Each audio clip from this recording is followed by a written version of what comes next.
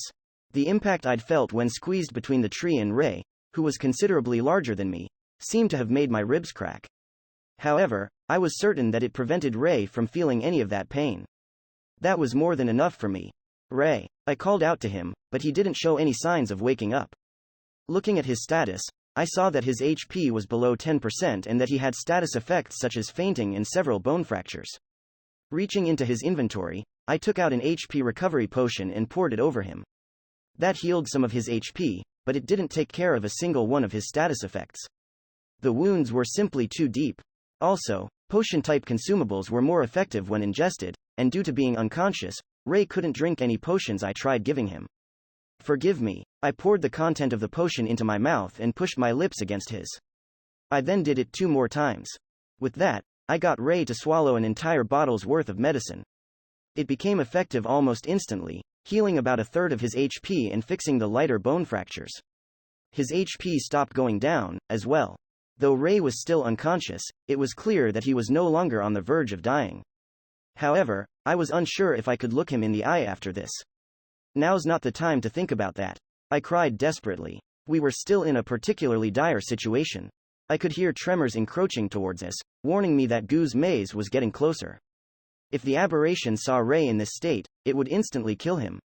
He would die a second time. I won't allow that. I couldn't stomach the idea of Ray being killed by that thing.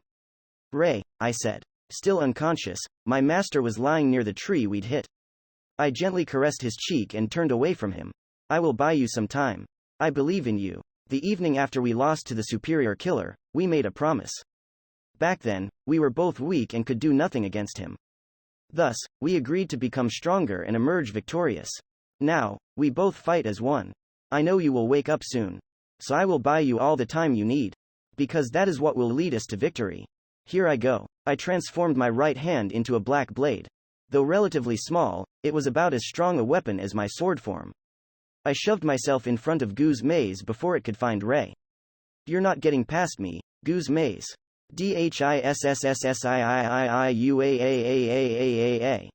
Every face on its body screamed. Each and every eye on its body swiveled and fixed on me. The counter within me didn't react, which meant that it wasn't being controlled by the Lish's grudge. It had noticed me simply because I was a living creature. I had to face it and keep it occupied long enough for Ray to wake up. Ow. I used my right hand blade to attack Gu's maze. My strategy was the same as Ray's. I attacked it, was attacked back, and evaded.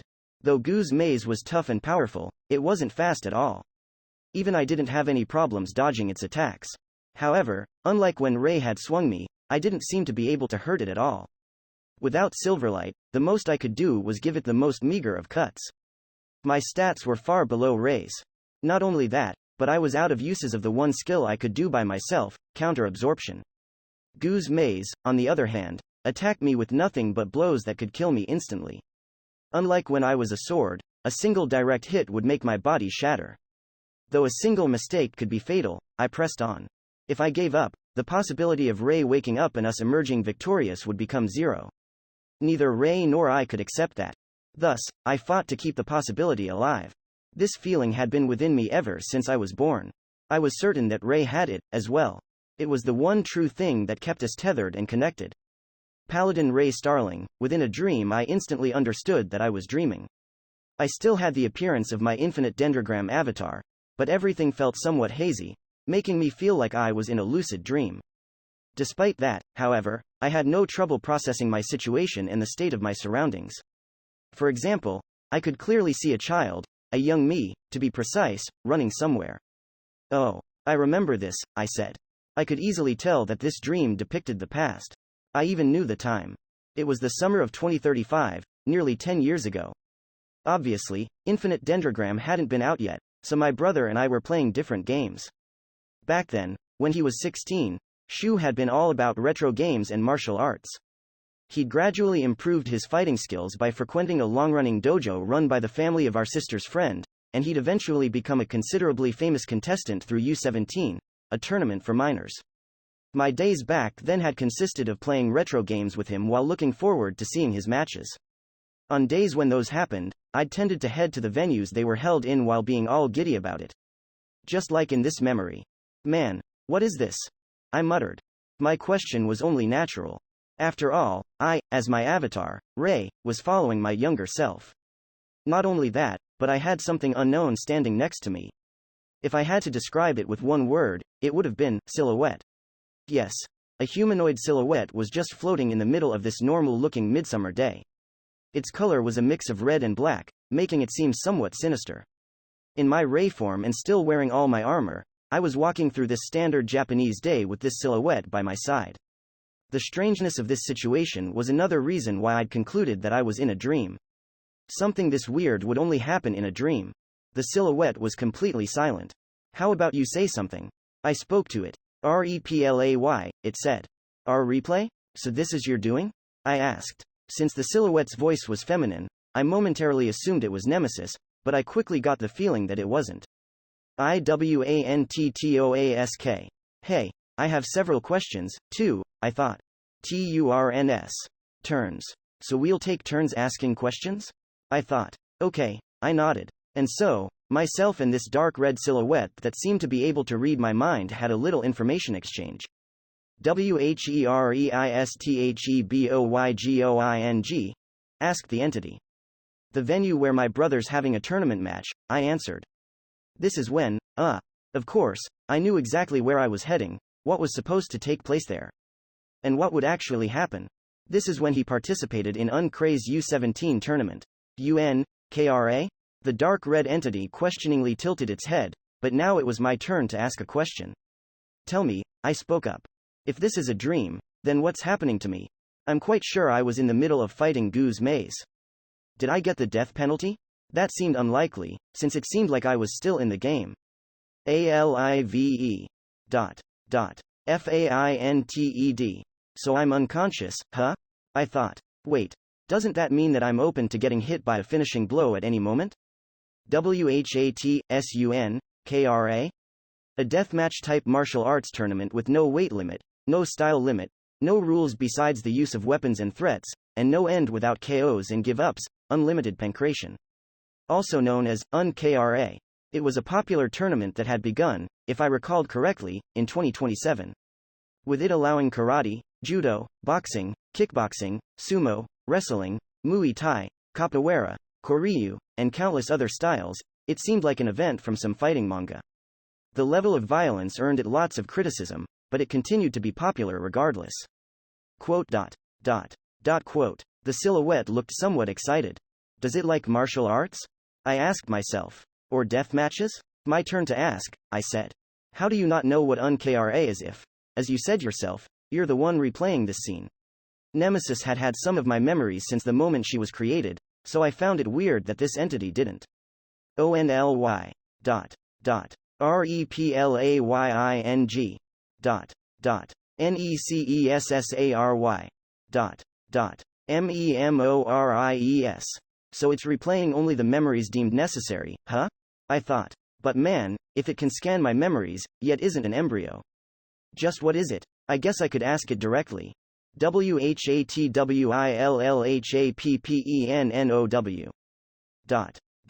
I'd expect someone replaying the scene to know that much, I thought.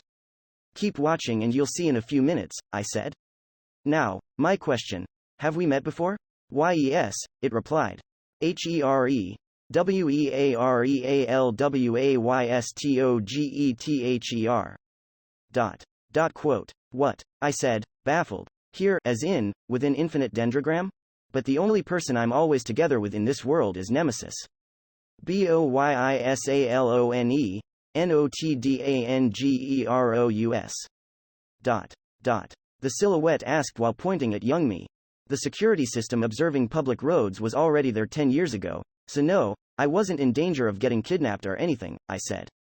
I had trouble remembering when the security guard machines had become widespread. I had a feeling they'd already been there by the time I was born. STILLACHILDBYHIM self. It might have been my summer holiday, but it was still a normal weekday for adults, so yeah. Wait, Wasn't that a second question? Asked TW Ice, TOO, Ray.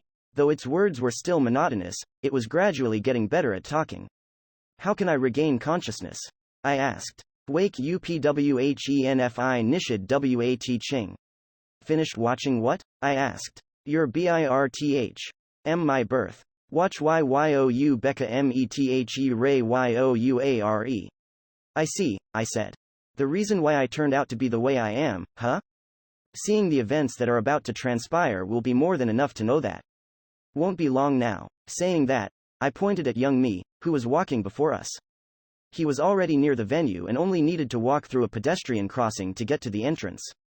As 8-year-old me waited for the traffic light to change, there was an even younger girl standing right next to him.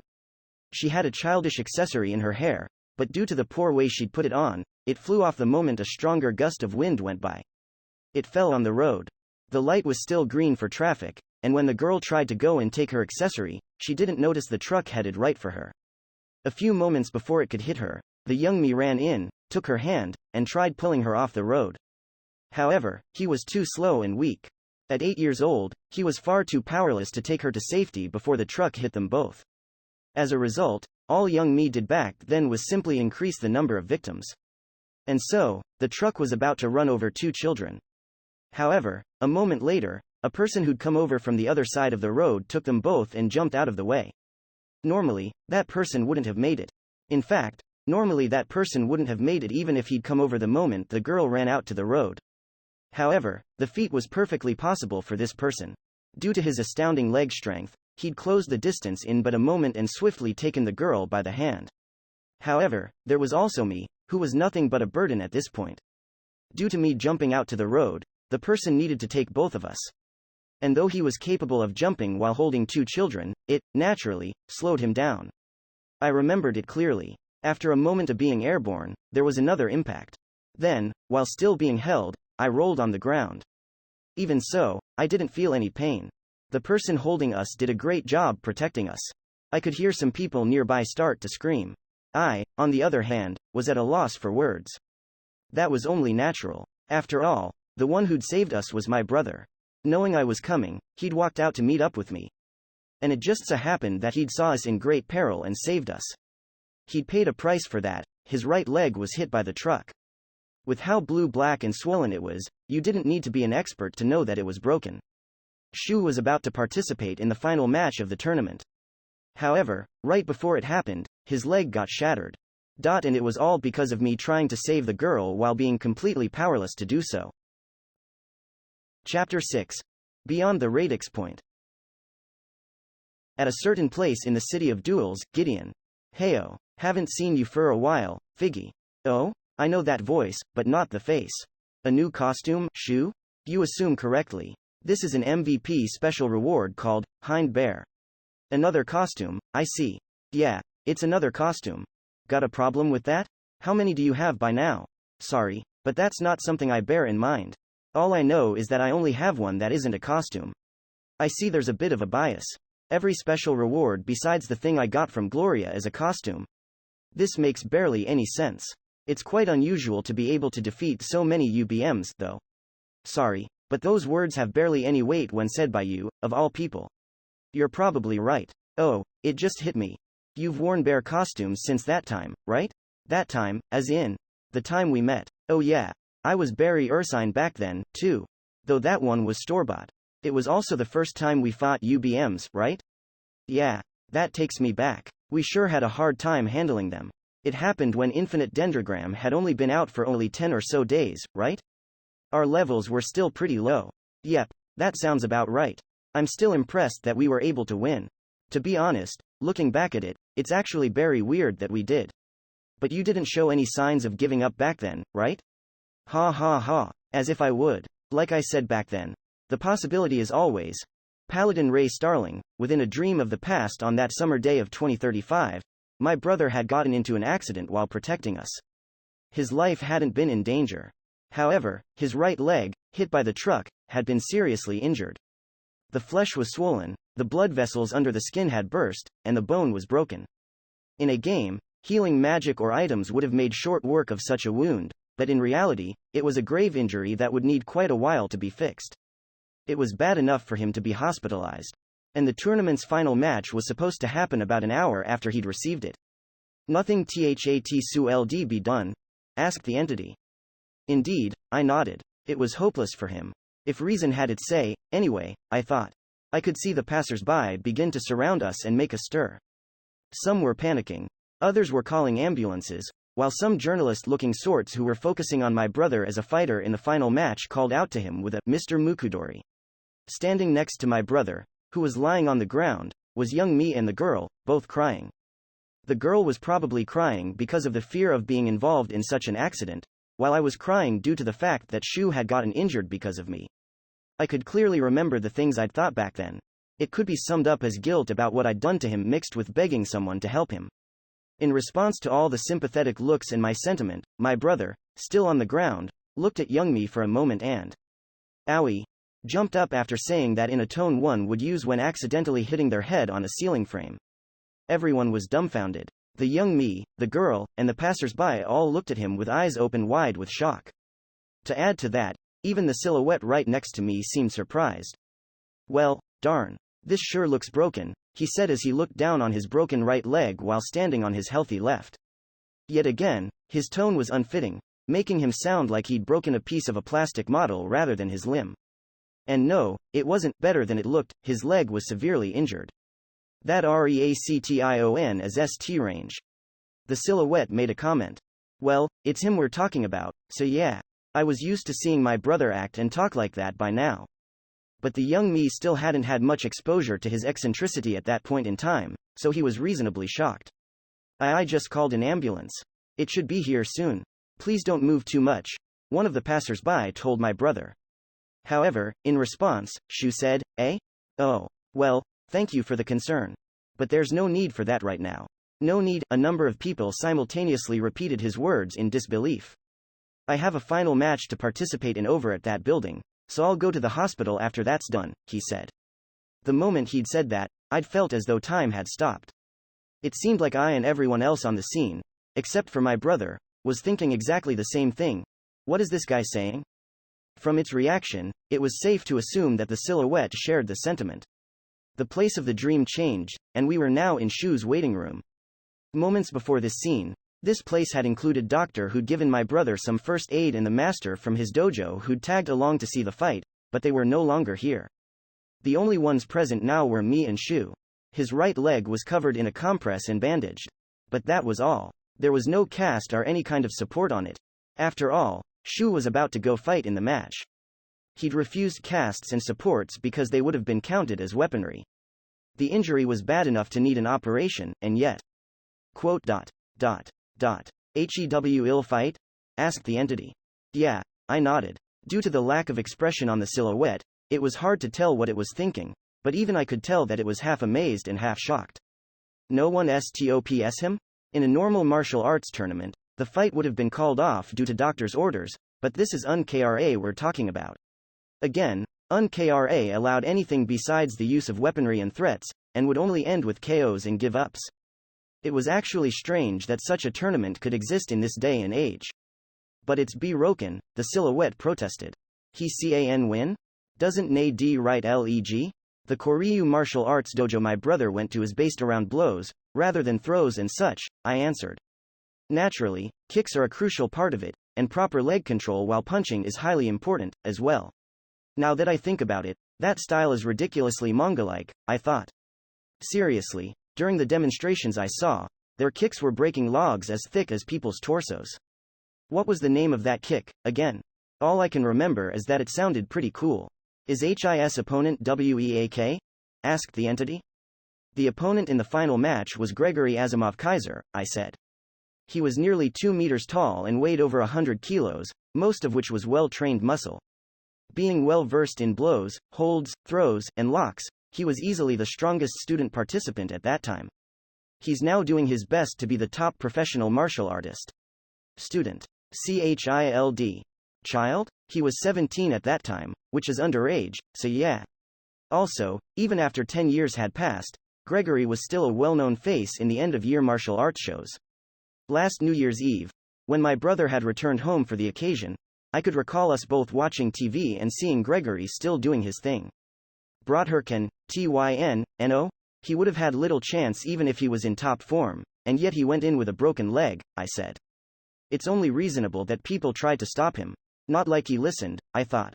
Now that I think about it, the master from his dojo was one of the few who didn't try to make him reconsider.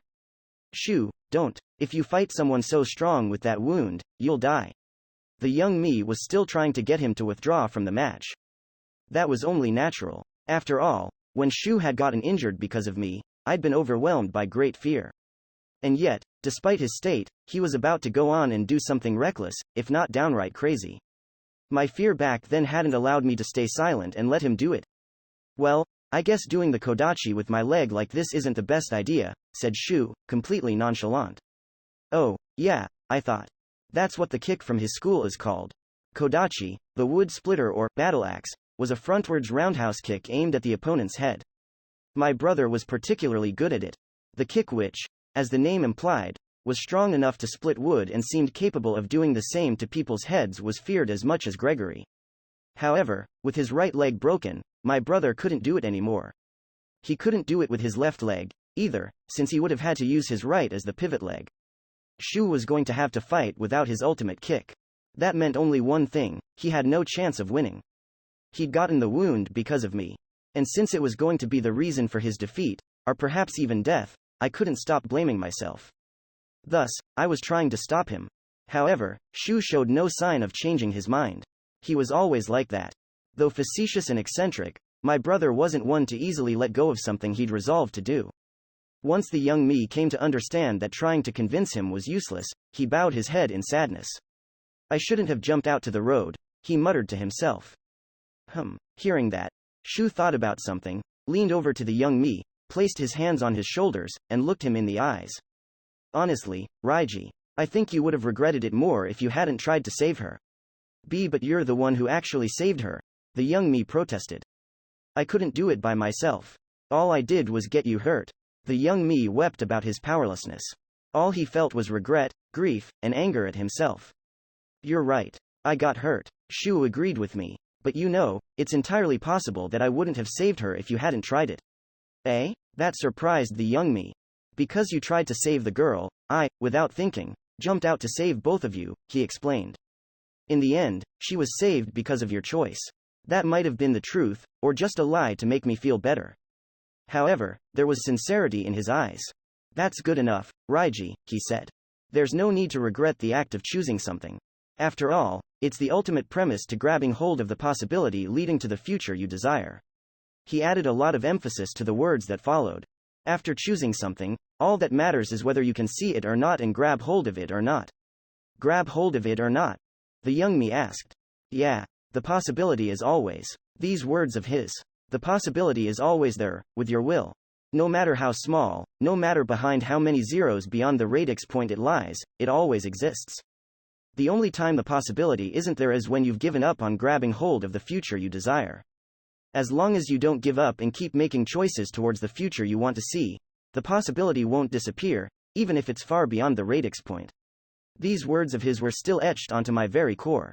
That's why your choice to save the girl back there wasn't a mistake, he added. Shu, the young me said. He gave the young me an intrepid smile and stood up. Today's the perfect chance, so I'll show you the ropes. You'll soon see what it means to give your all to grab hold of the possibility. With those words as his last, Shu left the waiting room and used his crutches to make his way to where the match would take place. That was when the dream portraying my memories reached its end. The venue we were in vanished, leaving only an empty dreamscape vaguely reminiscent of a pale haze. The young me and my brother were nowhere in sight, meaning that the only ones here now were me, as Ray, and the silhouette. Is it over? Asked the entity. Well, the match was supposed to happen right after this, I replied. Though, if the dream's objective was to display my roots, it makes sense for it to end with the exchange between me and Shu, I thought. Can I ask ANOTHERTNG? Sure. I knew exactly what it was gonna ask. Did he win? He did. Indeed, Shu had gone into the final match against Gregory and actually emerged victorious. HOW? The silhouette asked. Man, I really don't want to say it, I thought. Though I don't want to keep the silhouette in suspense, either, so I guess I will. The news about my brother's right leg being rendered useless had already spread among the people in the venue. Even the spectators around my seat had been talking about it. Also, the way Shu had gone towards the ring, crutches and all, had made him look extremely pitiful. While he was climbing into the ring, he hadn't let his right leg touch the floor beneath him. Having to use his left one alone had given him a really hard time and gotten people to understand just how bad of an injury it was. For some reason, the people already knew that it was caused by an accident he'd gotten into while saving children, making him get lots of sympathetic glances. Some martial artists were praising him for not withdrawing from the match after getting such a grave wound, calling him a true fighter. His opponent, Gregory, shared the sentiment. "It's a shame I don't get to fight you at your best," he said. "Though I'm sure that one day we'll get to go all out on each other." Though he looked menacing, Gregory was actually quite a gentle person. "I'm sure we will," replied my brother in a rather cheerful manner. There was a difference in height, in weight class, and a critical problem with the state of one contestant. The outcome was clear. What was about to happen was nothing but a ritual-like event meant only to preserve my brother's pride and honor as a martial artist. That was what everyone present thought. Thus, the gong sounded. And Shu launched from his right leg, performed Kodachi, smacked Gregory across the jaw, and knocked him unconscious. The match had ended there. The 5th Unlimited Pancration U-17 had ended with my brother's victory. "That was nuts," I said. "It was broken, Rig T?" asked the silhouette. "Yes, he actually used his broken right leg to launch a jaw-cracking kick that gave his enemy a cerebral concussion and won by one-hit KO, I said. Naturally, no one had expected Shu to do something that intense with his injured leg. Gregory certainly hadn't seen it coming and hadn't been ready to guard against it, letting my brother land a clean hit. "Unfair. You can say that again," I said. He'd made all the sympathy he'd gotten from the audience go to waste. Now that I think about it, it was kinda suspicious how the very reason for that sympathy, the news of him getting into that accident, spread throughout the whole venue, I thought. It had allowed him to perform the perfect surprise attack. That was enough reason to believe that Shu had actually done something to make it happen. And with that in mind, it was possible to assume that even his cheerfulness before the match had actually been a strategic move in preparation for the kick. Whatever the case, that reckless attack had naturally made the injury worse, extending the recovery period from 1 month to 3 months. Once I'd met my brother after the event, he had put up the most obnoxiously proud face and said something along the lines of, "This is what it means to give your all to grab hold of the possibility." To which I had replied with, "Bro, you idiot. What are you doing?" while throwing a towel at his face. Oh yeah, I thought. That was actually the point when I started calling him, bro. "What an int NSE brother," commented the silhouette. "Indeed he is," I nodded. Even though he'd seriously ruined the words he'd said back in the waiting room, they were still etched deep into my heart. That was the reason why I was always ready to reach for the possibility leading me to a future without regret or bad aftertastes. That was probably why the replay ended after the talk in the waiting room, I said. The match itself wouldn't have added anything of value. Though it was probably a good show of his grab hold of the possibility no matter what it takes stance, I wasn't the type to take the mentality that far. I'd also never thought I'd get into a situation where I'd have to, but. Desperate times, desperate mea sures, said the silhouette. Yeah, I said. With the memory replay being over, I was about to wake up. Once that happened, I would have to face Goose Maze in an even worse situation than before. Thus, if I was going to seize the possibility, I'd have to get some new methods. Well, I'll have a go at it, anyway, I said. ISEE, nodded the silhouette. The N, wake up. It seemed to me as though the entity smiled. Ray, have a question? Well, there's one thing I want to know, I thought. Alright, I'll ask directly. What are you? My own conjecture wasn't enough to figure out its identity. I couldn't see any eyes on the dark red silhouette, but I could easily tell that it looked into mine and laughed. You won't mos tear me if you on ly use the flames, Ray. Those words were enough for me to understand what the entity was. Why your guardian. Before I could finish that sentence, the world of dreams began to fade. I am a fragment. A power left unused because of you defeating us while we were incomplete. I am the life and mind that the demon failed to birth. The life that was reborn as your item. I am the me that wants to know the man who slaughtered my mother. The silhouette, Gardronda, spoke while its appearance gradually became less vague. Its form wasn't that of the great demon, but that of a small girl with horns. I understand you now, she said. So please, understand me, too. And so, our world of memories and dreams began fade. Wake up. Use all you have, including me and Nemesis, and grab hold of the possibility, okay? She spoke those words, and reality came flooding back. Maiden of vengeance, Nemesis. As I had evaded its attacks and used feints, I'd bought about 5 minutes of time. My body was covered in many light wounds. Though I was able to dodge its legs and fists, I was getting damaged by the pieces of the ground and trees that it shattered. Though it hurt to admit it, my non-weapon form was weak. Since I had no means of healing myself, I wouldn't last long. Gu's maze, on the other hand, was completely unharmed. Since my blade couldn't even give it as much as a scratch, it didn't even need to use automatic restoration. Bo Usias Ada saw AAA. Even though it wasn't hurt, Gu's maze was irritated that it couldn't kill me and expressed it by letting out enraged roars and secreting some indescribable bile from the faces all over its body. The sight was downright vile. The creature was the very embodiment of the vileness involved in any gathering of corpses. Both its appearance and way of existing were revolting enough to turn the very sight of it into something that made my mind creak. That was how I felt about undead in general. Back when Ray and I had visited the tomb labyrinth, I'd been scared beyond words. I didn't know why, but undead were extremely dreadful to me. When looking through Ray's memories for an answer, I'd thought that I was simply weak to horror. However, that wasn't it. I had come to understand it after facing the undead in the dungeon and the abomination before me. I wasn't afraid of their appearances. What I found dreadful was their very existence. They were dead, yet they didn't go to any afterlife, nor were they reborn. They were dead, yet they continued to walk among us. That nightmarish state was so frightening it made my heart tighten. I didn't know the reason why. However, my heart was telling me that I simply couldn't let it continue on like this. My heart, eh? I murmured. How peculiar, I thought. According to Ray's knowledge, I am nothing but an AI inside a game. Do I really have a heart? Wait. At the very least, I have enough of it to feel one thing, I said. It was certainly there. I had a heart that felt something for Ray. Ha ha, I couldn't help but laugh. There was no denying that it was quite comical. After all, he was the very cause of my existence. Yet, the way my heart felt about him was no falsehood. DASDASAAAAAAAAA.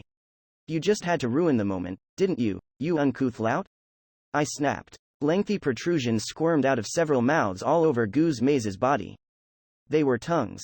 The rot dripping down from them wasn't the only thing suggesting that they were quite unlike those of humans. Their very shape was reminiscent of the tongues used by chameleons or frogs from Ray's memory. It was obvious what it was planning to use them for.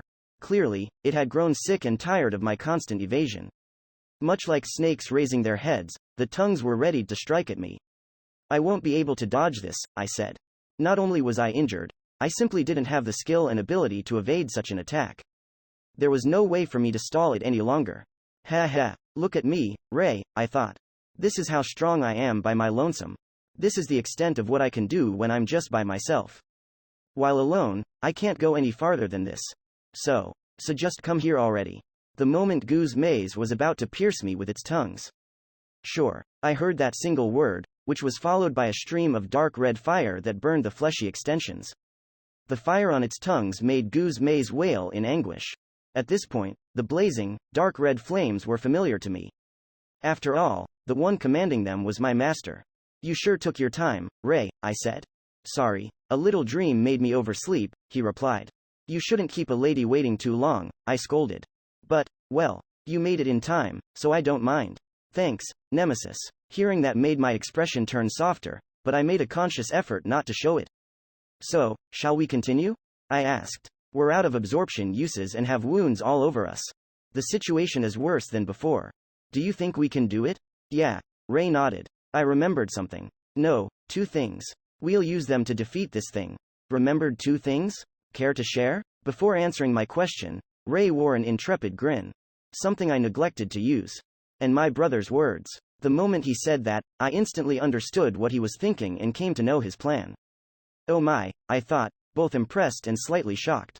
Ha ha, are you insane? I asked. Nope, he answered. This will be an act of pure madness with a low probability of success. It will be as dangerous as a walk on a tightrope, won't it? I was thoroughly puzzled by his thought process. If the possibility is there, I'll just give my all to seize it, he said. I see, I thought. Then I shall accompany you. Though, the chance of this plan leading us to victory is about 30%, and that's being generous, he added. About a third, eh? Seems enough to me, I said. More than enough, Ray agreed. After that exchange, I took my sword form and became Ray's weapon. Let's win, shall we? I said. Yeah, let's win. And so, turning to face the abomination that was Goose Maze, Ray and I became one. Revenant Ox Horse, Goose Maze. The creature the world proclaimed to be Revenant Ox Horse, Goose Maze, was enraged. Since the moment it had been born, Goose Maze had felt only indescribable amounts of hatred. That was because the creature was an actual amalgam of the rage and resentment left behind by the deceased. It was the result of those who had left nothing else behind but regret. G-Uds FD God Asa AAAAADSDAAA. That was all that Goose Maze was. The dead that were its base were those who had lived by avarice and vice, people who had failed to leave behind anything but their grudge. If at least one of those inside had died with love in their heart, this amalgam of death probably wouldn't have grown this powerful and might not have become a UBM. But alas, that hadn't happened, and Goose Maze, as it was now, would never reflect upon itself. The grudge boiling within the creature was enraging it, compelling it to use its might against the living and forcing them to join the grudgeful chaos within it. However, at this point in time, Goose Maze was even more enraged than usual. That was because the puny, mouse-like living creature below it couldn't die. It was a master. Masters were immortal. Killing them just made them momentarily disappear. However, that was the extent of it. These living creatures would simply brush off that transient death as if it was nothing and then just continue existing. This one, in particular, had faced Goose Maze and tried to prevent it from drowning other living creatures into its grudge. Even if hurt, left alone, or shattered with a punch, the master would continue getting in its way. Goose Maze couldn't stomach that. It didn't have a mind to understand why, but it just couldn't tolerate that master. However, it was about to be over. Goose Maze had a means of ending it. It was a powerful spell used by one of those who'd become the creature. The undead intended to finally kill the master by casting it once again. Once that was done, it intended to go to town. A significant part of its grudge wished to kill the people inhabiting the places within its memory and make them join the grudge within it. It believed that, in doing so, it could become more powerful and thus become able to sink even more living creatures into its grudge. And it would continue until the whole world was sunk. Yes. Yeah. We are all dead here. So, a world where people still live as a mistake. It's wrong. It's so wrong. All of it, all of it, all of it, all of it, all of it must sink into the abyss. Kill and consume everything there is in this world. Goose Maze's consciousness was like a colored marble that mixed objectivity and subjectivity. Chaotic as its mind was, however, it could still become puzzled. Not by its own thoughts, obviously, but by the actions of the puny one below. The puny one used his left hand to push a cloth against his mouth, while the bracer on his right was directed at Goose Maze. Those bracers released fire. Goose Maze already knew that much.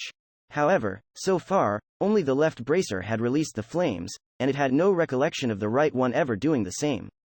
As Goose Maze's chaotic mind tried to figure out what the right bracer released. Hellish miasma. Full power. The blonde man declared something, making a dark purple smoke gush out of his right bracer with great intensity. Goose Maze wasn't familiar with this attack. It didn't know what it was, its effects, or what the enemy was planning. Using its limited reasoning power, Goose Maze tried to understand what it was, and it didn't take long for it to come to a conclusion. The smoke was harmless to it, beneficial, even. It was miasma, a poisonous mist that afflicted, weakened, and led the living through a slow death. To Goose Maze, an undead, it wasn't much of a problem. Because it had living cells, it couldn't avoid the debuffs, but their impact on its body was insignificant. In the first place, slight amounts of weakness and intoxication were meaningless against an amalgam of corpses. Even if Goose Maze received the debuffs, their effect was negligible. Though poison damaged its cells, it wasn't anything that couldn't be taken care of by its automatic restoration. Thus, because it only pushed living people closer to death, the miasma was a net positive for Goose Maze. Trying to figure out why the man had done something so foolish, it finally became aware of a certain fact.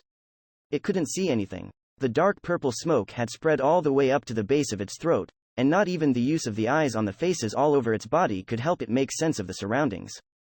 This smokescreen was exactly what the man had intended. Even though the miasma was dangerous to him, he'd used it regardless just to hinder Goose Maze's vision.